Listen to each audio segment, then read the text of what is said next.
Welcome to the Sol Katmandu, a 4-star Meliá property here in Magaluf, Mallorca. This is the resort report, and I'm going to be giving you a full review, a full guide of this property. I'm going to be covering the food, the entertainment, the park, the pools, and so much more. So right now, let's go dive into those pools. So when it comes to pools at the Sol Katmandu, you've got three main options. We've got this decent size main pool with sunbeds all around. I'm told that the sunbeds do get taken. There are signs not to put towels out, but they do get picked up and taken. And then just behind me we have a little kids paddling pool. There's a few inflatables in there, but please note there is a maximum size limit on inflatables. Our crocodile was not allowed in that pool. And then we have the splash park. Let me show you that now. And then we have this huge splash tower with loads of slides, lots of water, including that huge bucket which periodically splashes down and gets all of the kids. There must be 4 or 5 different slides coming off this splash tower. And yeah, let me see if I can take you up there without getting too wet myself.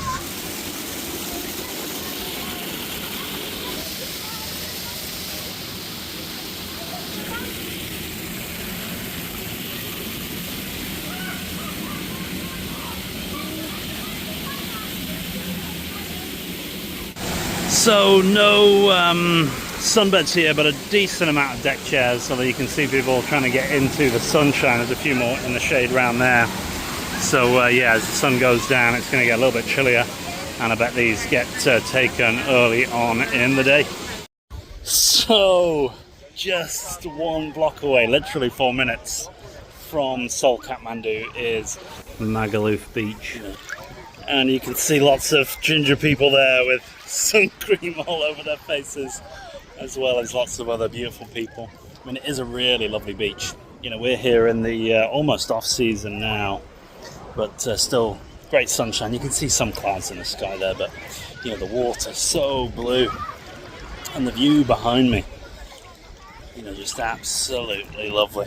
And as I say, 4 minutes walk from the resort. Easy for any family to head along and yeah, take a seat on the beach, enjoy the sun, enjoy the very little surf. You know, it's really calm, the water here. A little bit chilly, but not too bad. And yeah, perfect for the family. So this is the beach. So we have an extra Kathmandu family suite. Let me show you around. Flip the camera. First room has a pull-out child bed underneath that one. Some great mural art on the wall, and a little hideyhole there that the kids have already been enjoying. You can see Toothless in there. TV in here. We have some storage in here, which has the safe, extra bedding there, and a little fridge, but no goodies in there for us, I'm afraid. I love the steampunk styling throughout, especially this little table here. We have a decent sized balcony with some seating and a drying rack out there. Moving into the master room, another TV, another access to the balcony, a nice big bed. It's got Halloween dressing on, given the time of year that we're at. Tea and coffee making facilities with these little pods here.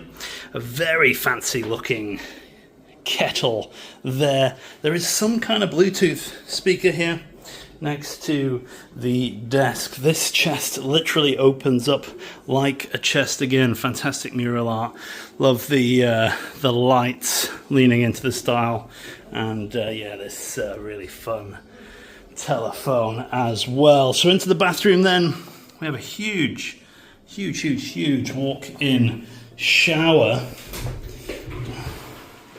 Here we go. Let's go into the shower, ladies and gentlemen. Come shower with me. Yeah, big rainfall shower and a handheld there as well. Dual vanity, great lighting, huge mirrors, lots of towels, lots of toiletries as well. And yeah, simple enough toilet, but no bog brush. And I know how important that is to everyone watching the resort report, that you know whether a resort has bog brushes in the room. So that is an extra Kathmandu family suite here at the Sol Katmandu. So at Sol Katmandu there is only one restaurant. It serves breakfast, lunch and dinner. And I'll take you into a lunch service now. We're going to start with dessert.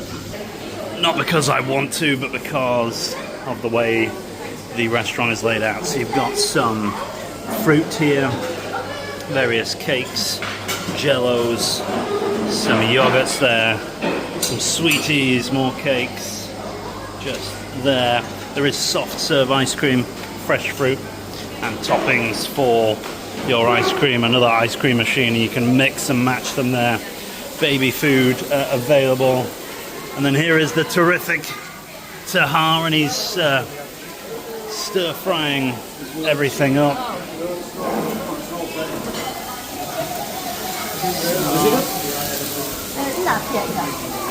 He does a really good job of stir frying these foods up.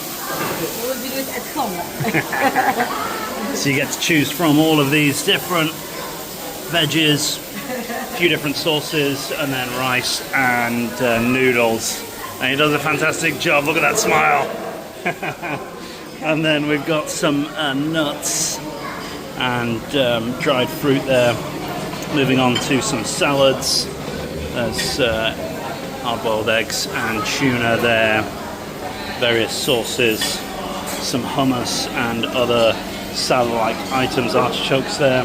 Move on to this central platform. We have our oils here, really good selection of oils. And then we've got some capers there, some dried meats, all kinds of goodies. Some little pickled onions there, olives. More oils and sauces, sleep herons there. And then some cheese, please, some breadsticks, some preserves, chutneys. Looks lovely. Now over here, we're on to the paella. Some chicken soup, rice. There's a curry chicken just there. Some baked potatoes. Pork leg there with some gravy. Lasagna. Actually says that's tuna lasagna, which is interesting to see. Freshly cooked meat here. Actually cuttlefish just there. Sizzling away. Pretty serious stuff. Just missed out on the breads here. Really good selection of different bread items. And then you got your chicken nuggets. Some kind of ham thing there, some peas, different soup, a vegetable soup, and then pizza and some pastas and sauce there.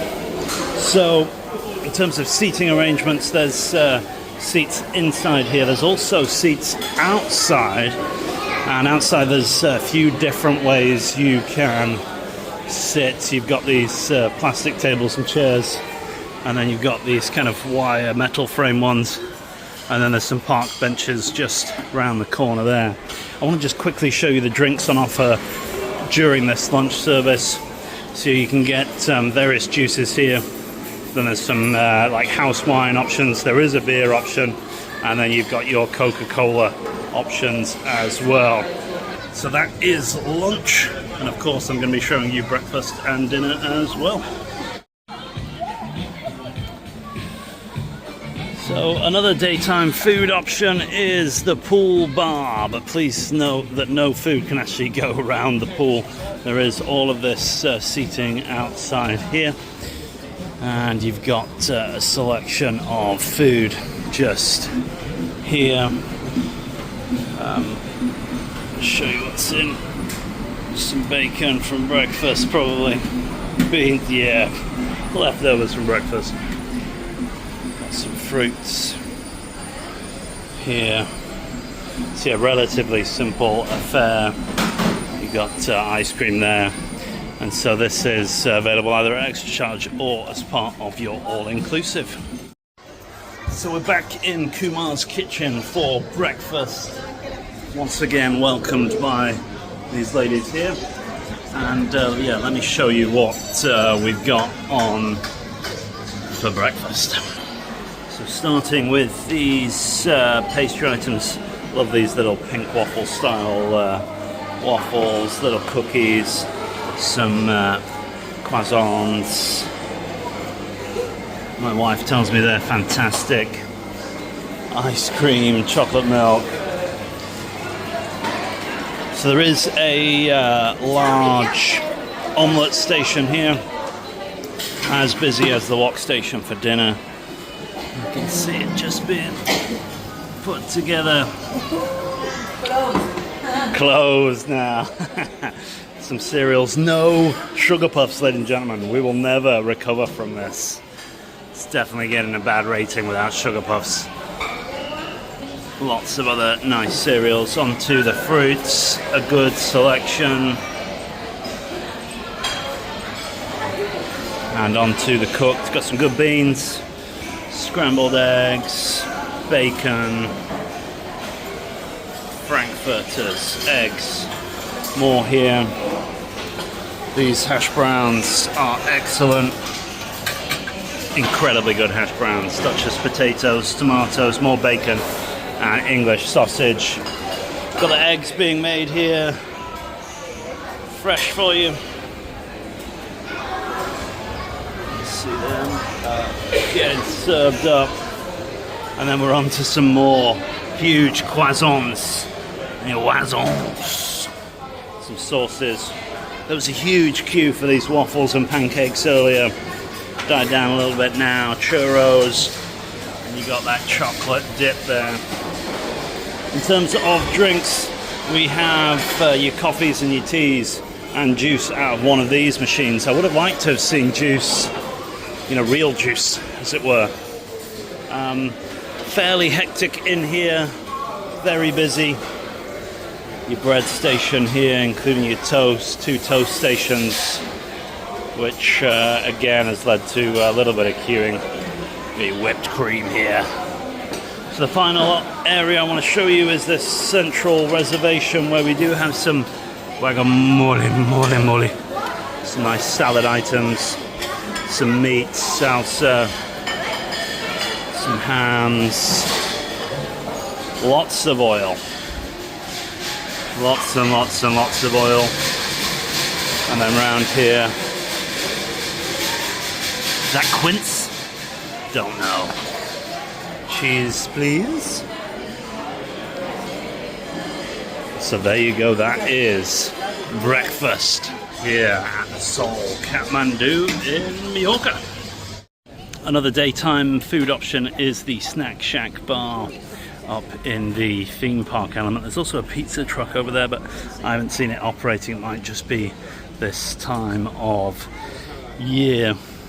In the Snack Shack you got relatively standard kind of menu, which you can see people around enjoying today. Nice. I'm not going to take you through the full dinner service, but I do want to point out at the start service there is a big queue.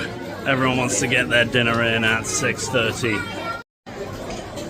What I will say is dinner is a complete bum fight. Like, it's pretty mad in there. Like, yep, cool. They've got some fresh dishes being made for you, and that changes every night. We had a spaghetti or pasta dishes being made tonight.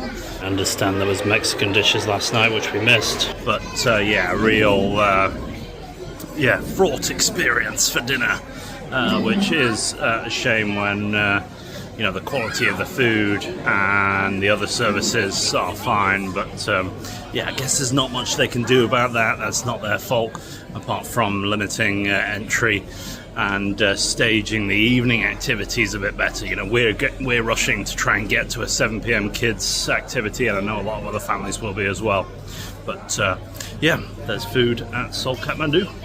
So at the back of the hotel is the Sol Katmandu Park. It's a veritable theme park, although a small one. We have this wonderful house of mysteries here, which the kids really enjoyed.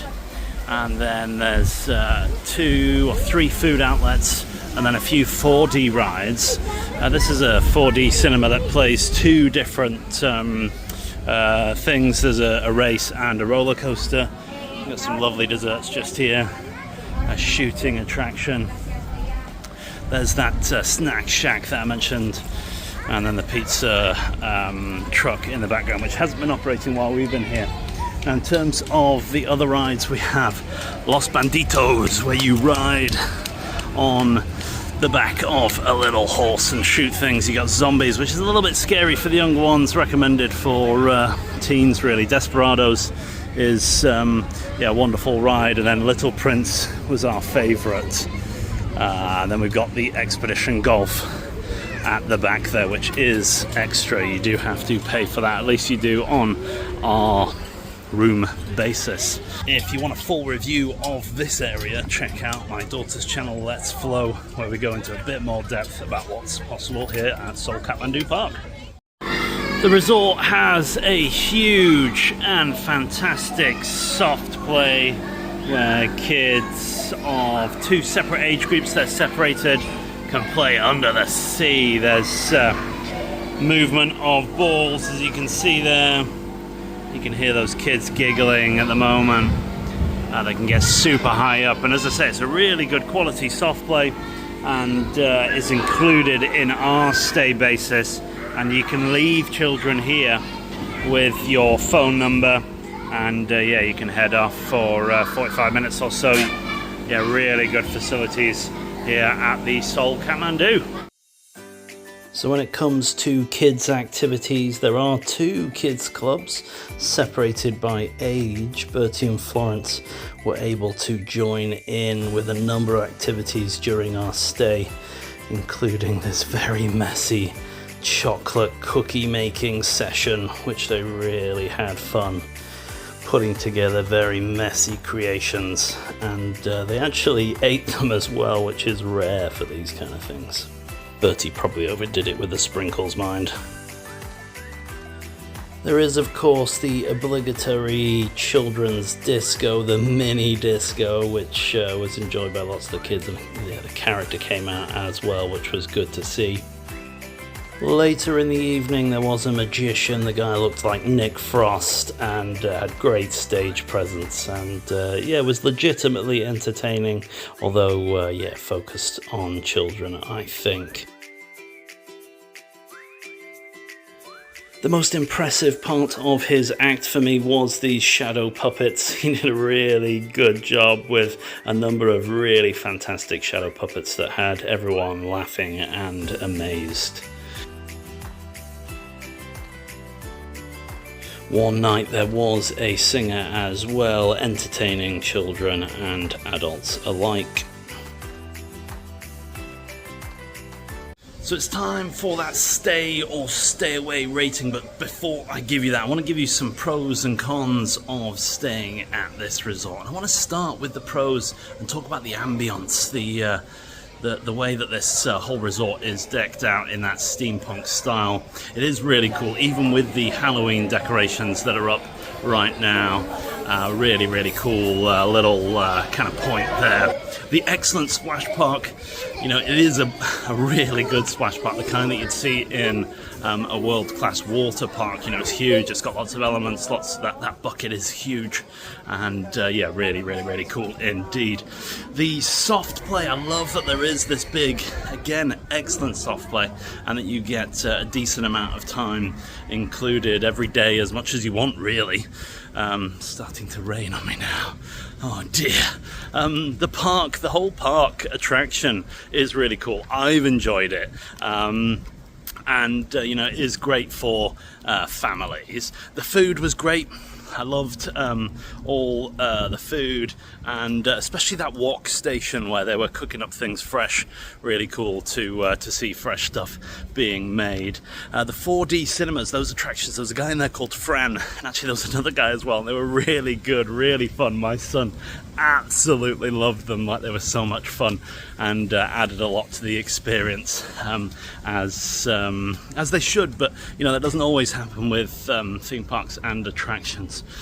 So I've talked about that theming and decor throughout. I mean, you can see the Yeti up on the building there. I mean, that's a big piece, but so many little theming elements that are really cool. It is a family orientated resort, which is good. I like that as well. The characters coming out, I enjoy the characters coming out and seeing the kids. That is a really cool thing that happens. You don't get that in many places. And the proximity to the beach, and that beach being so good and full of facilities for people, you know, toilets, showers, etc. Now on to the cons. Behind me you can actually see the what do they call it? The Steamot Laser Challenge. The Steamot Laser Challenge nor the Crazy Golf are included in your stay, which is a shame. They're the two attractions that aren't included. And there is only one real food outlet. Whilst it's very good, it's a shame that there's only one, and it is a buffet. The attractions, they are for kids really. I mean, I enjoyed them, but if you were coming here as a couple, not really. If you're coming here with teenage kids, not really. So they're fantastic, but they are for kids within a range. I also think there is a lack of proper adult entertainment in the evenings. You know, we did have a singer. The magician I did find enjoyable and engaging, but yeah, nothing really for adults, focusing on kids instead. Now, where this resort is situated, it is near Magaluf. Well, it's in Magaluf, but on the strip, and so being adjacent, you are going to hear some noise, and you have got that nightlife right outside. And then there are no heated pools. The pools are chilly. Now in the heat of summer, that's not going to cause too much of a problem, but it is worth knowing. So just before that final point, before I came here, I read a review on TripAdvisor that said that the Sol Katmandu is full of bulky tattooed northerners, and there's trout pouts and thongs everywhere. And somewhat disappointingly, that is not the case. You know, we've had a really good time here. And so is it stay or stay away? It's definitely a stay for me here at Sol Katmandu. Really enjoyed our time here. And I think you will too if you come and stay here. So that is it for the resort report for Sol Katmandu here in Magaluf. Let me know what you think in the comments down below.